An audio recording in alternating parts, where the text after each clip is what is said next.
Okay, I'm not even sure how to start. Amway is a thing that exists. I've had multiple people, one of my coworkers, and then some of my neighbors.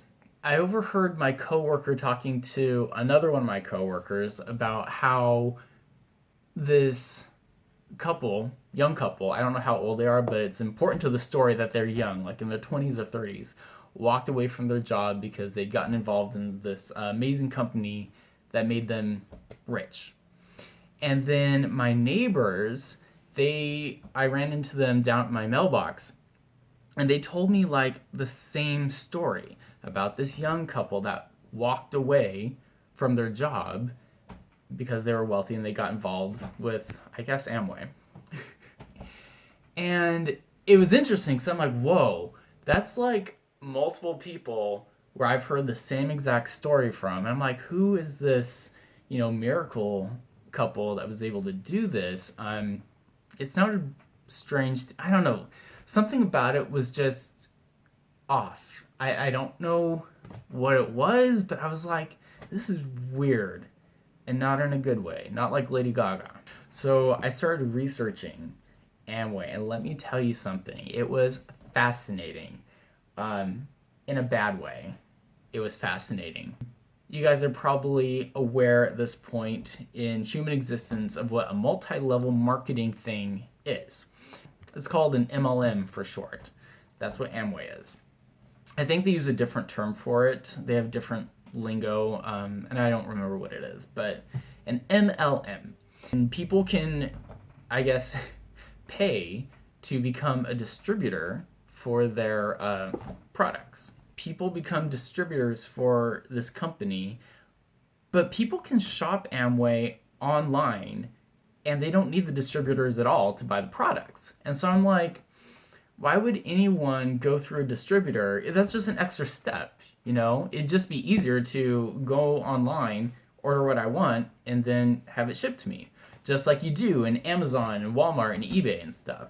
Can someone explain that to me? Am I taking stupid pills? Like, that I just feel like, wow, you're gonna have a hard time getting business when you're just not needed. When I was reading online, oh gosh, I read this awesome article about this company, and this guy went through, it was really good. Like he went through and did the math and showed how it's just unrealistic to think that you're going to get enough people underneath you to make a lot of money.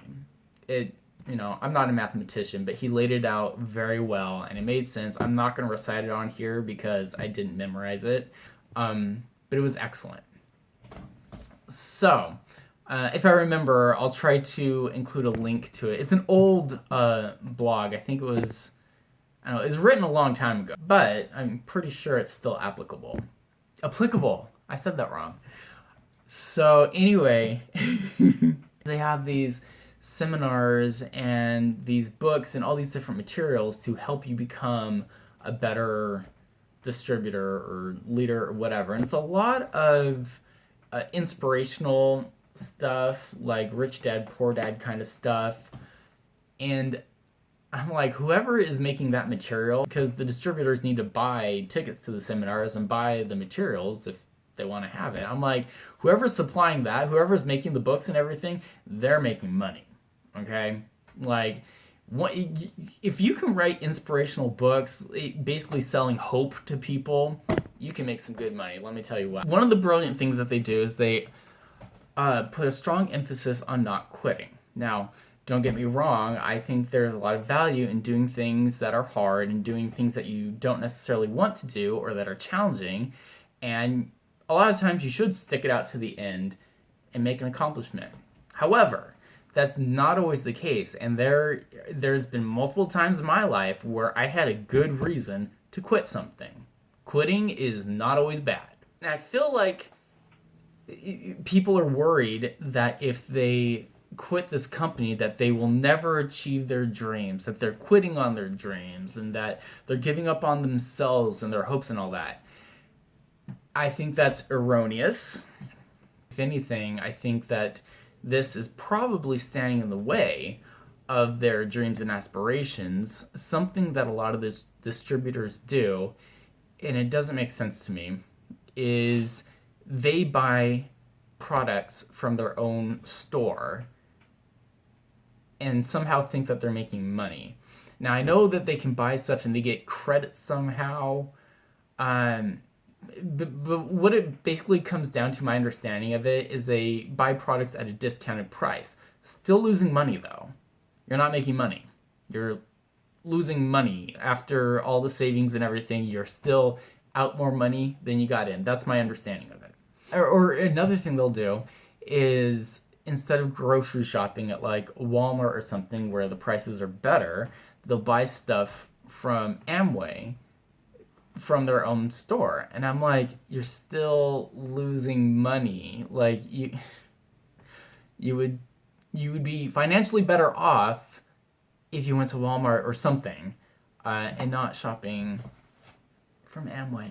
A lot of the distributors do this because they don't have enough customers to sell stuff to. And again, that makes sense, because why would the customers go to them when they can just go online and buy it from the website? From the company's website, not the distributor's website. It doesn't make sense. Anyway, so I've been looking into this. I'm just like, why would anyone... Well, I know why these people join, is because they think that they're going to make all this money, and then they don't want to quit because they're brainwashed and brain conditioned to thinking that if they quit, they will never achieve financial success. Oh yeah, and if you go online and read, these distributors get super defensive when they see anything talking bad about Amway, or like showing facts about why you probably shouldn't be a part of this. They get angry. It's very entertaining. And you'll see it. They'll mention these things about like giving up on greatness and quitting your dreams and stuff. And I'm just like, I get that it can be scary to think that you're failing by quitting something, but if you're quitting something that's hurting you, that's actually a good thing to quit it. Oh, and that's another thing, is that these distributors a lot of times will sacrifice relationships by trying to try and get distributors under them from their friends and their families, and they burn all these bridges doing that. It's sad. But I read some great stories, tragic stories, of people who got involved in this, and it just messed up their lives. And I already know I'm going to get hate mail and hate comments on this video. People are going to get super upset with this. You watch. Like, I mean, that'd be great if I didn't, but it's going to get a reaction. People will probably message me or just leave mean comments about this. So, whatever. My heart goes out to these people who've gotten roped into it, because I can see from their point of view how it would be hard to leave because you think you're giving up on yourself. That's really the picture the culture of this company paints, is that you will never achieve your dreams if you quit this company. And that's not true. Why don't you just devote that time and energy to another goal that probably has a better success rate than this? Like, there's other things you could do that would have a better chance of helping you achieve your dreams. I don't think that Amway is the best way to do that. You really have an uphill battle. But, well, it's always an uphill battle, but this is a steep uphill battle. And especially since customers don't even need you to get the products.